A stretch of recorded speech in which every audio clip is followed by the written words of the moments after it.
It's good to have you join us on the program. Thank you for sparing out your time to be here. Well, thank you for having me. It's a pleasure being here. All right, let's begin the conversation with talk to us about the activities of your party. Well, it's actually very emotional for me to discuss my party. Having been in this party for close to 2 decades and some years ago.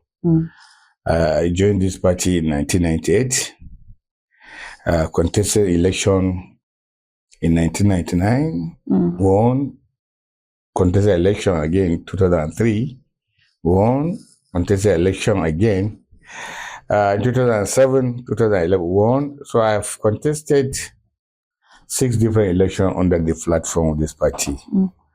I've been in the National Assembly. This is about my 18th year here. Spent 12 years in the House of Reps, and this is my 6 years in the Senate. In the course of this assignment, I was the House leader between 2003 and 2007, and Deputy Senate leader between 2011 and 2015. I was the former National Organizing Secretary of the party. I'm a member of NEC. I'm also a member of the BOT. So the party gives me almost everything to be proud of. And when I joined this party, we didn't join because we joined to contest. We joined because we believe in the founding members of the party thoughts of bringing a party for all Nigerians. And when you say founding members, you talked about Alex Ekweme, you talked about late Alex Ekweme, late Adam Chiroma. You talked about late Abubakar Rimi, you talked about Professor Jerry Gana, Professor Ayu. These are the microcosm of the political arena in the late 80s. And therefore, when they decided to form this party, they came without any inhibition about fostering a party that will be able to challenge the status quo then. The status quo then was the military. Military was seen as the major opponent of a political party. They stood their ground, won election handsomely in 1999 and in 2003. That set where we're here looking at the very long journey. What is happening now is beclouding every sense of my judgment, because I have never left this party because not that there were no attempts for some political party to poach me. Not that there were some attempts that I wasn't happy with the party. As a human thing, you find out you have the good, the bad, and the ugly, all in the course of having a party. But what makes the situation problematic now is that we have found ourselves at a very serious crossroad. Those who have interest of the party at heart, believing that the party provided for them and that it's a payback time. And that those people who just join the party, contest election, win or lose. And therefore, if they don't win, they leave. So that is not the kind of party that is PDP. This is a party that has provided platform for the minorities in this country. You remember, Obasanjo became a president immediately after coming out of prison from a year of a nation. Eradua took over from him from another part of the country. But the minority of the minority, which is Goodluck Jonathan from the southern part of the country, also emerged. So this is a party that has no inhibition, that has no tribal inclination, that has no regional inclination, that has no religious divide. We came as a unit for the purpose of rescuing Nigeria from the clutches of military dictatorship. Where we are today is that the party is losing steam, the party is losing focus, the party is not what it used to be. And therefore, this is a party that stands alone in fighting for democracy in this country. And part of the problem we're having, like I tell you, that there are people who think this party has not done enough for them, that they were the party, that they were the one who aided the party, even after the party gave them platform to perform, to be governors, platform to be senators, platform to be members of the House of Reps, platform to be member of the National Assembly, platform to be chairman of boards and presidents, platform to be ambassadors. Today, you could see all those things have collapsed and people have nowhere to go. The APC is not a good substitute for the party, but unfortunately the APC have been able to penetrate the soul of our party in making sure the party will not survive. But I think they're telling themselves lies. This is a party that is undergoing tremendous, what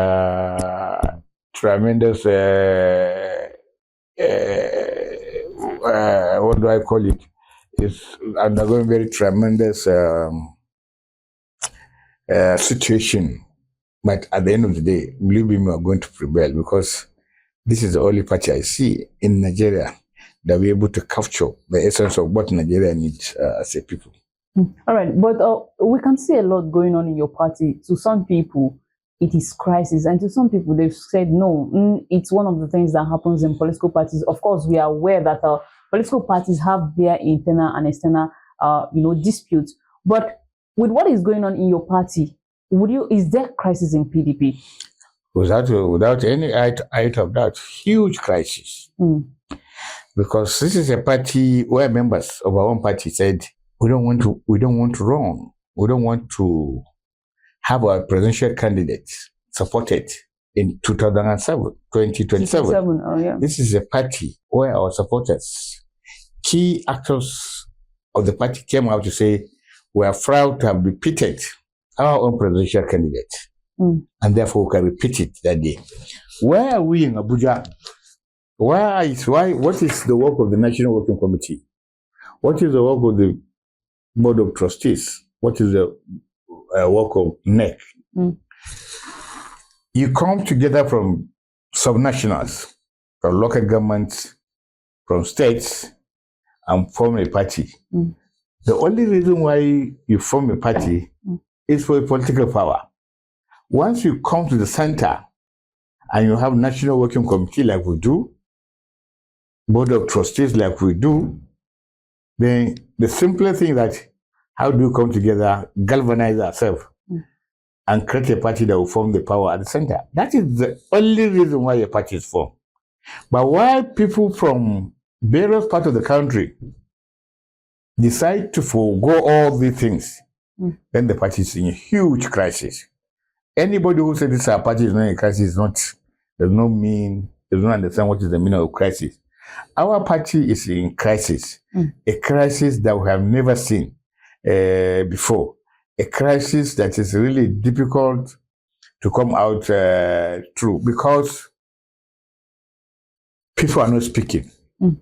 People are not coming forward. For example, we had produced over 87 former governors in this country. We had produced over 135 ministers. We had produced over 200 senators. We had produced over 800 members of the House of Representatives. And we had produced speakers from the State Assembly of almost over 120 to 150. Where are they? Why are people not speaking? Why are people not forgetting that the party was there for them? Why are people afraid? Simply because of the absence of a committed leadership that takes the party more important than their individual interests. In the game of a party, in politics of a party, the party is always supreme. Whatever the party decides, it is supreme. Whatever the party wants, it is supreme. This is not a party for one individual or the other. This is not a party for one group or the other. They know the history. We've seen the history. The founders of the party had no benefit of being elected in various positions. Very few of them contested and won the election. This party, like I told you, was formed for a singular purpose of providing Nigeria with the very best that the party can offer to Nigerians. And all of a sudden, people have come to factionalize the party. And they're not just factionalizing the party because of an interest of trying to grow the party. No, they are factionalizing the party for and on behalf of the ruling party. We know them, they know themselves, we know what they do, we know how they are doing it, but I can assure you at the end of the day, this party will not die. It is a serious concern to some of us who have started with this party since 1998 to see that the party is going down the drain. The party is having crisis since after the election. We recall the party constitution clearly says you cannot run a party whereby the national working the NEC will not be met for at least 4 times a year. The last time we had NEC was almost one of the highest back. So you ask yourself, okay, what is the way forward? What is the next best opportunity for Nigeria apart from the APC? Of course, the PDP is there. Of course, we will have what it takes. Of course, we will have the manpower. Of course, we have the experience. Of course, we have the numbers. Forget what the APC is doing. It's saying that they are the greatest party in Nigeria. We're the greatest party in Africa. And they know what we can do. Every corner of this country will have a structure. In every local government, we'll have a structure in every ward. Over 8,000 wards of Nigeria, we have a structure in place. But what we don't have is a leadership at the national level to be able to galvanize. And even we members of the National Assembly, in particular the Senate, we have not been able to come together and provided that seeming gap. The governors that ought to be the live wire of the party have not also been able to come and say, hey, where are we heading? When you talked about beneficiaries of a democracy in a party, the president, the governors, members of the National Assembly, former ministers, state members of the state legislatures, local government chairman, you can't imagine that this party has produced more than 3-4 presidents. And you ask yourself, the first president who spent 8 years, what has he said so far about the party? The former president who has spent 6 years, what did he say about this crisis? Former vice president that we have, what have they done? What have they said? Former president of the Senate, former speaker. We have everything that a party needs to be able to galvanize ourselves. And we don't even need a major to win election.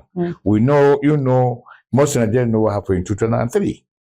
We didn't fail to win this election because we're not popular, but because we're not together. We have divided interests, we have divided attention, we have been infiltrated. People don't care about the party because, as far as they are concerned, a particular candidate shouldn't have been president, and therefore let everything just collapse. So this is the problem we have in the party. But I can tell you the way APC is running this government, and I can tell you the way Nigerians are feeling the pains, the very pains of what is being obtained right now. It is just a matter of time that we're going to come back. Look at the history of Ghana just last 2 weeks. The Mahama bounced back, and it is because of the economic crunch. You could hear the economic crunch. You could hear you could feel the pains of Nigerians, an average Nigerian. People no longer go to school because they don't have money. People no longer eat. Through even 1 square meal a day, it becomes problematic. People no longer travel. People no longer go to hospital. So where will people now go? Subsidy is removed. Tax is being imposed. So at the end of the day, the only alternative will be the People Party, that is the People's Democratic Party, because we know what we are. We are the second largest economy, the first largest economy in Africa when we are running this country. Okay. So I think all we need to do is to put our own differences aside and try to remind Nigerians what we were between 1999 to 2011, and before the APC government came and bastardized the nation. We are no longer any power to be reckoned with, not only in West Africa. Time will come when Nigerians say, clamor, I can see the clamor. You go to the local government areas where I come from, and you could see the clamor of you people should come back and take the mantle of leadership in this country. All right. Then what your constitution says about leadership in your party, some people who want the Magun out of the way feel because he's close to Wike, so he's not befitting for the position. So now, how do you feel? Do you think their fear or their feeling is valid? The constitution is very clear.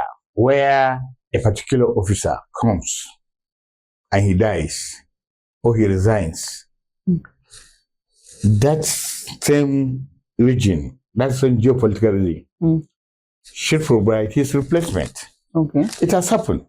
When Bamanga Tuko, who was from Adamawa, was removed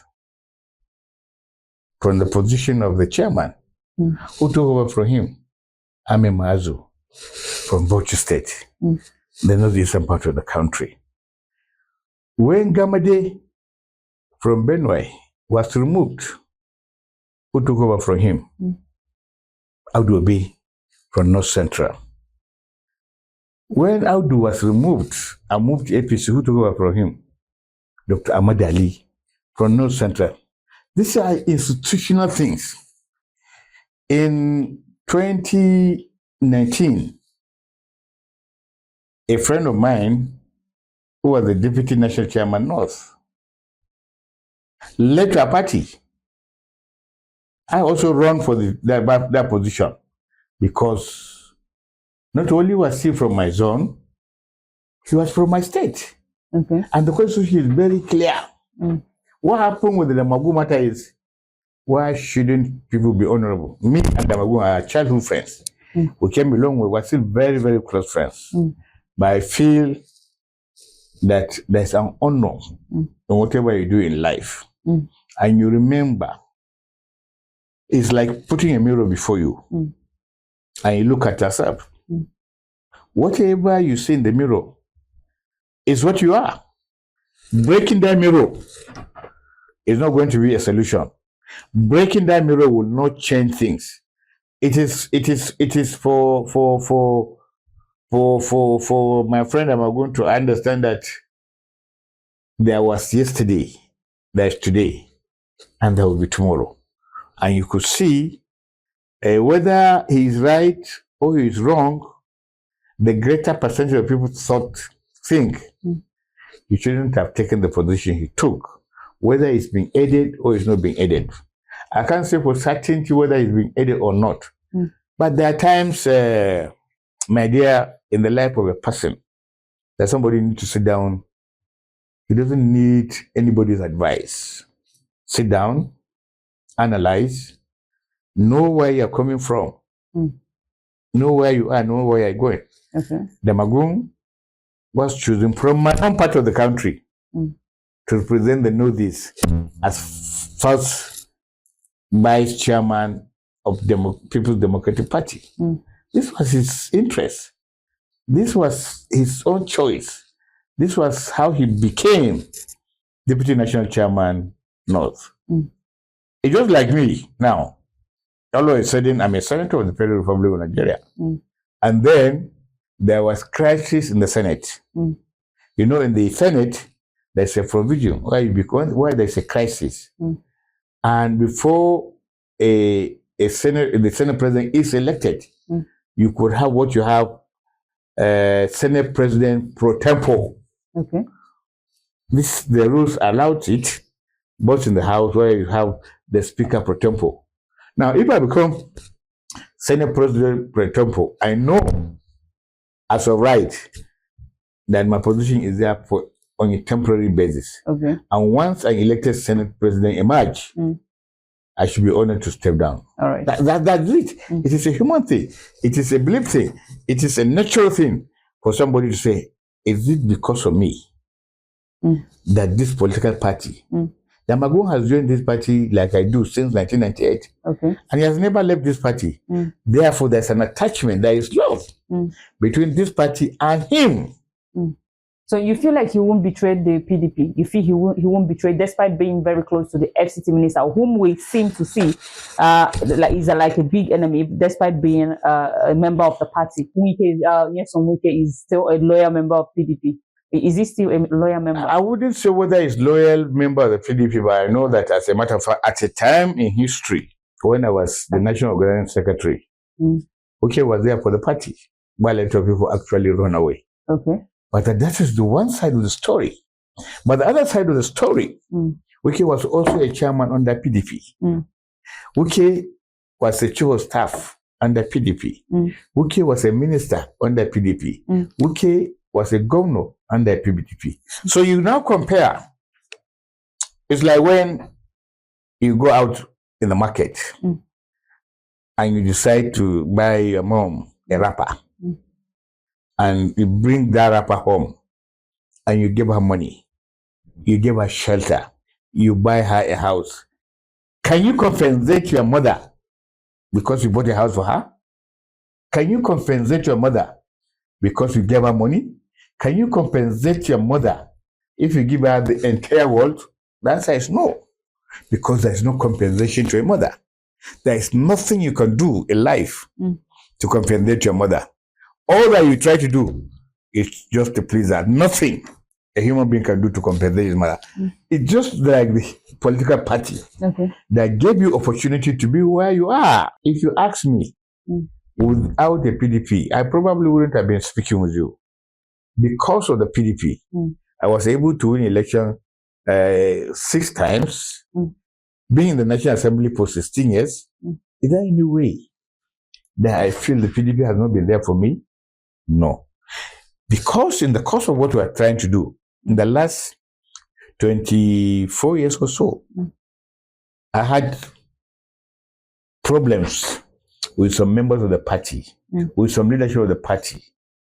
Just because I have problem with the leader in the party, I can't leave that party. Because why did I join that party? Did I join that party because of a particular chairman? Did I join that party because of a particular presidential candidate? Did I join that party because of a particular governor? No. I joined that party because my spirit informs me this is the party to be.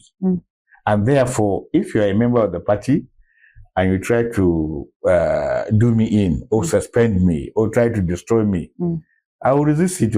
But for me to leave that party because you think you can do and undo, I think you're just wasting your time. Okay. And that's how a party is. That's how we should be reflecting. Because the party cannot be for you only. People win election, they stay. People lose election, they stay. I lost election. I've been out in the National Assembly for 8 years. And there's nothing I didn't see as to move away from the party, join another party. A lot of my friends left, but came back and met me back and said, so where you went, it's not a party for you because this party is this party is this.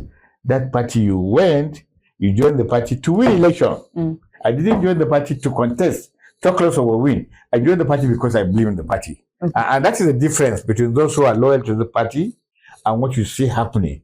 People just join to contest election. People don't give a damn if this party is no longer a party. And therefore, they are ready to play the devil's advocate and making sure that their own party that they built over a period of more than 2 decades has been destroyed. But I assure you that will not happen. Okay, but you mentioned that Wike have been loyal to the party in the past, over the years, the decades. So what led to the crisis that your party is into from the beginning after the 2023 general election? Do you think that with all that Nyesom Wike has done for the party, being there for the party, do you think in a way he needs to be compensated or something? What compensation do you need more from somebody who became a governor? What compensation? Or you think PDP don't owe him any compensation? At all. And I don't think, I personally don't think it is because Wike went his way that we didn't win the election clearly. Look at the statistics. The only reason why we didn't win the election was because of Peter Obi. Peter Obi was the running mate of the presidential candidate in 1999. Look at the votes he gathered, over 6 plus million. Look at the votes Atiku gathered, over 6 million. Look at the votes.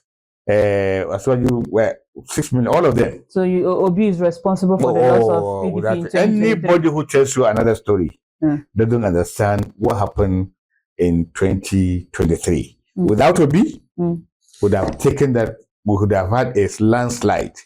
Yes, we had a factor in trying to, but how much? Look at the numbers from his state.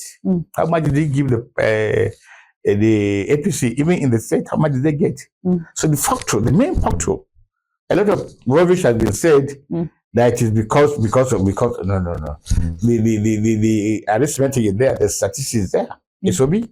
It's Obi that caused the PDP not to clinch a second. Nothing more, nothing less. Okay, just not so long, there is a breakfast meeting in Adamawa that, and there is this speculation that the PDP and the Labour Party, in a way, is trying to form an alliance to come on the ballot come 2027 to, be there to prevent the re-election of President Bola Ahmed Tinubu. Is there anything like that? Is there any form of alliance trying to go on or going on between the Labour Party and the PDP? Human thing. Every time you begin to innovate, you begin to think, you begin to analyze. So your party is trying to align with, form an alliance. I'm not in a position to say my party is trying to form an alliance because I'm not a party to any discussions like that. Just like you and me, you heard about it.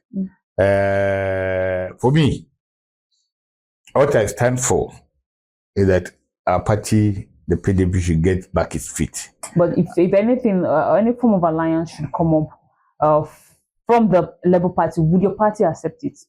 I wouldn't know because I'm a member of the National Working Committee, but I'm a member of NEC, I'm a member of BOT. Whatever I can do in making sure that we take up power from APC's government in 2027, that is my interest. Whatever we will do, legitimate, lawful, acceptable to Nigerians, in making sure that we bring back this party to power, or bring back whatever we can, in making sure that we rescue Nigerians from a very clear hardship imposed by APC government and won it. But then some people will think that for a political party that is not even properly organized, or some will question the ability and capacity of organizing a nation. And aside that, the FCT minister Nyesom Wike has come out to say publicly that he will be a problem to your candidate Atiku Abubakar come 2027. So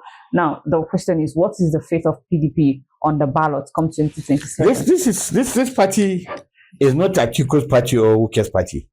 This party is far greater than Wike or Atiku. But we could see all the two of them combined. Yeah, but we could see the two of them as a major root of the party. So is the party willing to let anybody or do away with anyone? Did you hear Atiku making any statement similar to if and when? No. Did you hear him making any statement as to counter what Wike also? Wike can go ahead and do whatever he wants to do. But at the end of the day, it is the people. Wike contested the party primaries, didn't he? Has he won? That is politics. That is democracy for you. One needs to understand. You lose election, there must be a reason why you lost election. You win election, there must be a reason why you win election. You cannot have your day all the time. Okay. You cannot have your day all the time. It's a welcome development. 2027, like I told you, I can say confidently that it wasn't Wike that made PDP lost election. I told you it was Obi. The statistics are there.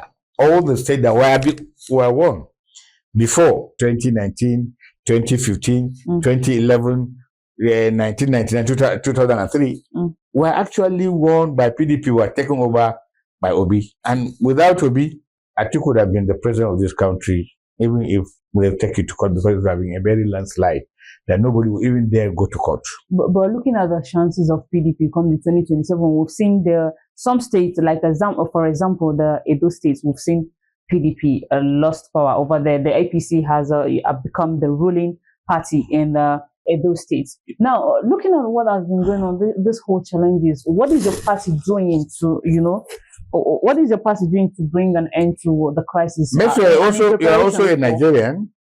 You are also a Nigerian. You know what happened in Edo. You know the history of Edo. You know how INEC won that election in Edo. But don't you think I have never ever felt that we lost Edo. I have never. Even those who So what happened? They used the state capture. The election was rigged. And the matter is in court. We're at the tribunal. And the statistics are coming out. Clearly, we have won Edo. Very, very clearly. So you think that you're confident that the PDP will take back their stolen mandate? It doesn't matter even if we don't take. But what I can assure you, come 2027, we're going to win Edo at the presidential election. There's no choice about it. And we're going to take many, many states. We're getting set, we're getting ready, we're getting galvanized, and this continuous crisis of PDP will not be there forever. God's willing, things will change, and we're praying that things will change. But then Wiki seems to be a thorn on the flesh of PDP. I don't think so. I don't think Wiki is a thorn of anything. I think Wiki is on his own. He has his own arrangement. He has his own perspective, his own agenda. And like I tell you, no one individual is greater than this party. UK plus Atiku are not greater than the PDP. And I can tell you both the PDP can do without both UK and Atiku. You remember Atiku also left the party. We moved on. You remember President Obasanjo, after being president for 8 years, left the party. We moved on. You remember also Goodluck Jonathan, after being president for 6 years, left the party, and we moved on. You remember Bukola Saraki, president of the Senate, was also left. You remember Aminu Tambo, former Speaker of the House, they all left. We moved on. This party will move on without anything, without anybody that you are naming. I believe we have the structure, we have the love, we have the manpower. We are in a difficult situation, and it will not be permanent, and that I can assure you. All right, Senator, Mr. President presented the 2025 budget before on the joint section of the National Assembly today. Now, give us an insight of this 2024. Comparing the margin between the 2024 budget and that of 2025. I want to get what is your insight about. Well, unfortunately, like a typical APC government, there is no basis for comparison because. Unless, of course, you want me to discuss the president's speech, because the bill is not provided to members of the National Assembly to be able to adequately answer what you said. But what I can tell you, the performance of the 2024 budget is actually nothing to write home about. The capital expenditure has not been performed up to 30%, and therefore the National Assembly had to use its own magnanimity, so to speak, to extend the implementation of the capital budget 2025 June. You never heard of it, but it's happening. It has happened. That's to tell you the kind of things we are in. So basically, looking at the president's speech, there's just a lot of narrations as development, as to indices being developed, inflation being reduced, revenues being added. But hey, at the end of the day, does that translate to food on the table? For me, for my constituents, for ordinary Nigerians, does that translate to a good living? Does that translate to the reduction of poverty? Does that translate to hopelessness of Nigerians? Does that translate to hunger reduction in Nigeria? People like statistics, and statistics are made, but what does the ordinary man feels Are we making progress? How are we making progress? What is the borrowing? What do you do with the money we borrowed? What are the figures? What are the performances? But the Senate keeps approving these loans. It's been brought to the Senate, and the Senate always approves it. The Senate is it's APC driven. They have the majority, so at every given time they can do. Has there in any point that your party oppose or people oppose it? Some of us oppose it. I'm opposing it right now in the national media. I'm opposing some of these things. What are the templates? What is the performance? What is the progress being made? Where? How? Show what are the indicators? Inflation has been reduced. How? What is the value of a rice now? What is the value of electricity? What is the value of medicine? What is the value of bread outside there? What is the value of Accra? These are things that once you are making progress, they just feel it. They remove subsidy. What has subsidy now done to the economy? Exactly. What is it? What is it? What is the benefit of removing that subsidy? Where are we going from there? You remove subsidy, and at the same time you're creating tax. Well, you see, once we rely on the International Monetary Fund, we rely on World Bank to be able to tell us what to do or go on as a country. Nowhere have they ever performed. Every time they go in, they tailor our minds towards achieving their objectives, because they're not coming for charity. They're coming to take what does not belong to them. But then there is questions, or rather, there are questions on the lips of Nigerians when the IMF and the World Bank gives you. Don't you assess it? Of course, the Senate is being brought before the Senate. Are you saying that the Senate does not do proper analysis? We need the IMF World Bank loan during Obasanjo. We need it to zero level. The debt of Nigeria, we need it to zero level, because they believe we are proactive. They believe we are clean. They believe that the nation standard is set. After Jonathan left, all that the Buhari regime does was to borrow. Look at what happened with the ways and means in the CBN. Just print dollars, print naira. So that's the problem with the economy. You can't continue to do these things and you think you're doing the nation anything good. And that's where we are. So to you, these reform policies for the current administration, they don't look realistic to you, do they? Does it look realistic to you after 18 I'm months? asking because you are an ordinary Nigerian, and I can comfortably say my remuneration that is given to me can adequately comfort me. But I'm not here because of myself. I didn't bring myself to the National Assembly. People brought me to represent them, and I see them fortnightly, at least 2 times a day. I go to my constituency, visit my constituency, and I can see the hunger, the anger. And I can see what people say. People can no longer now have 2 dresses that one can go out with, because everybody is not talking about how to survive, how to eat between today and tomorrow. People that used to know, who are wealthy enough to send their children to school, even outside Nigeria, can no longer send their children within Nigeria. And you call that progress? And you call that we are making progress? How are we making that progress? It is. Believe me, when I hear government officials say we're making progress, I know they don't mean it. I understand, but they will know the anger of the people come 2027. You think SPC will not succeed to come 2027? Let's get there. Let's get there. 27 is just by the corner. Let's get there. All right. Well, at this point, it's been a swell time with Senator Ningi Abdul. Thank you very much for speaking with us on this show this evening, Senator. We really do appreciate your audience, and this is where we'll draw the curtain for today's episode. Thank you very much for sticking around with us and for watching.